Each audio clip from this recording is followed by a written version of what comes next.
Hello, John Reddick here. I want to talk to you today about scaling your practice from your current revenue level to a much higher revenue level. Now, there are a lot of doctors that I know that are stuck. We have them come to us all the time. They're stuck at 90, 100,000 a month. So that leads to, about $1.2 to $2 million a year.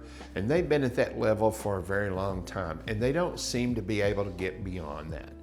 And that's for a variety of reasons. It's because a lot of times people are always practice owners are always trying to work up to something. They'll set a goal and then try to work up to that goal. So let's say they're at $2 million a year and they like to get to $2.5 million a year.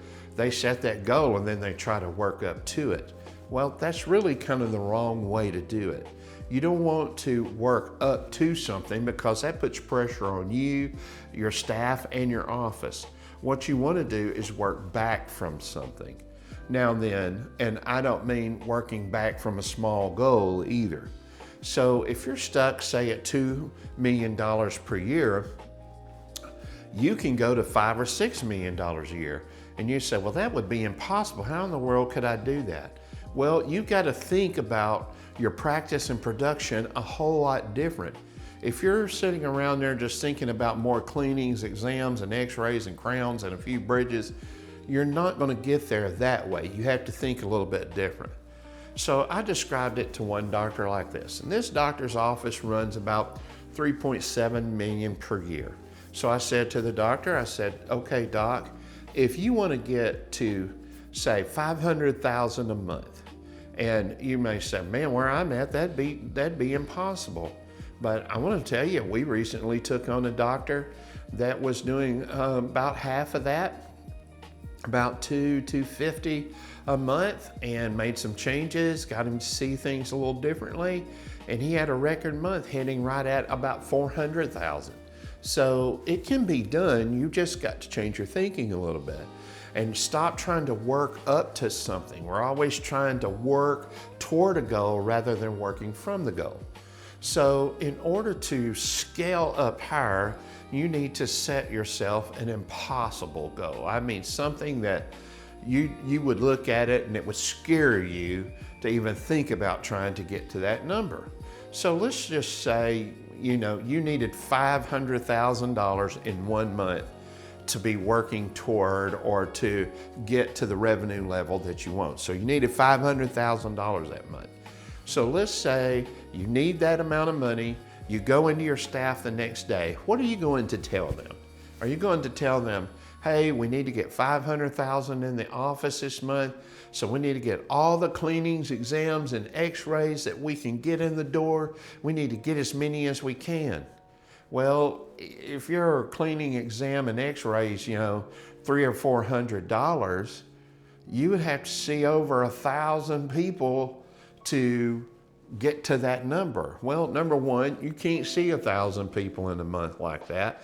Number two, the stress it would put on your office and your staff would be astronomical till you would all be burnt out.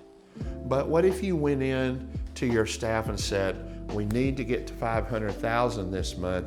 That means we need between 7 and 10 full arch implant cases and maybe some single implants, but you would only need 7 to 10 cases to get to that 500,000. Now, which puts a lot of stress on your office. All of those people coming in for cleanings, exams, and x-rays, and bridges and crowns, even though that's the bread and butter of any practice, is the hygiene department, keeping those chairs filled with regular people coming back that pay salaries and staff, light bills, and things like that. But to make the 500,000, you just couldn't do it. The stress would be astronomical.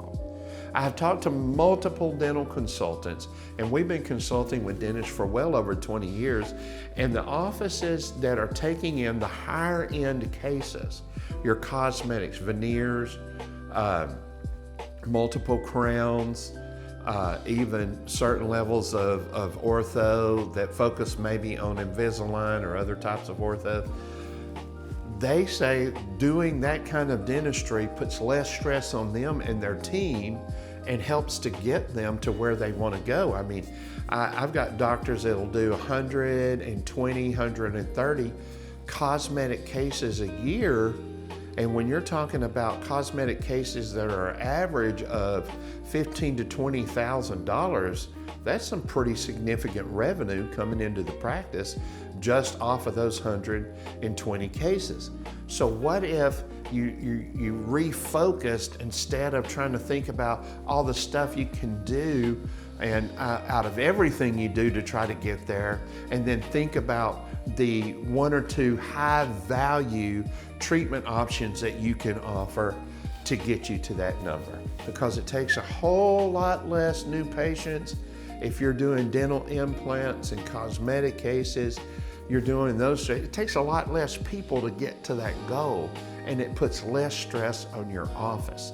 So you've got to think about that differently. So if you went in with a goal of getting $500,000 in your office that month, and you were going to do 8 to 10 implant cases, full arch cases to get there. If you're doing a combination of full arch and single tooth, it may be 15 or 20 cases in order to get there. Then you're not going to be thinking about all the complexity of the office, all these other things that make it more complex to get there. You're going to be thinking about the strategies that move the needle faster and in your favor. So you got to think back from the 500,000, not think up to it, because you're going to get bogged down with a bunch of external stuff, and you're going to be tired and burn out trying to do a whole bunch of procedures to get you there. So what you've got to do is just think differently. I've got a $500,000 goal this month, or I've got a $5 million a year goal for this year. How do you work back from that? And it changes your decisions. When the goal is so big it looks impossible to you, it changes the way you make decisions. It changes the type of patient that you want to concentrate on. It changes how your staff is motivated. It changes the procedures of how you work with people in your office. You become more efficient. The complexity goes away. The distractions become less and less, because you'll see a much more clear path to get to the goal, rather than fighting your way to a number. You're working your way back from the number. I learned this principle a long time ago, really from an author. Dr. Wayne Dyer was a self-help kind of motivational author, and he said that when he would sit down to write a book, he would have a title and an idea in mind, and so he'd call the publisher, and they would mock up the cover of the book with the title and the subtitle, what it was about, and send him a copy of that mock-up with blank pages on the inside of the book. He would set the book in front of him, and he would say, okay, now I need to fill the pages. He was working back from the end result. And as a result of that, it stirred his creativity. It got him to think about each page and what was going to be on each page. The path to that end result of that book being filled with what he wanted to communicate became much clearer. It's also the same way in your dental practice. You see, I believe it was Steve Jobs who said, an innovation is eliminating 1,000 things that you don't need and that don't work. There's a lot of stuff that goes on in an office a lot of times that's not needed. Everybody's always looking for more tactics. You know, do we need better website, more landing pages, more ad spend, more Google ad spend, all of these different things that people focus on, and they're constantly trying to fight through, when actually, if you'll set a goal of what you want, then you'll begin to think different. Because if you set a goal, let's just to say to have 10 dental implant patients, new patients in the office that month, you're not going to be thinking about crowns and bridges and cleanings and exams and how many of those you can do. You're going to be thinking about, where are those people at? What is the thing that's keeping them up at night? What is it that they think about all day long? Where do they gather at? Are they on Facebook? Are they on Instagram? What is the messaging that's going to get their attention. So you're going to be thinking about those things and eliminating the stuff that's just fluff and distraction, and focusing on the things that really matter for your practice. So I want to encourage you today, you can scale. If you're at 2 million, you can go to $5-6 million. If you're at 10 million, you can go to 15 or 20 million. You may say, well, I just never have thought we could do that, John. It just kind of blows my mind to think that could even be done. Well, the fact is it can be done. And you may just need the guidance to help you get there, and we can help you do that. So again, I'm John Reddick. I want to help you scale your practice, get it to be more meaningful so you can do the dentistry you like doing, you're more satisfied doing, rather than doing the dentistry you just have to do and you go home burnt out and bored. You can get past all of that and be excited about going into the office every day, changing people's lives and changing your life in the process. Thanks for watching. Be looking for more videos on this channel to help you think differently about growing your practice.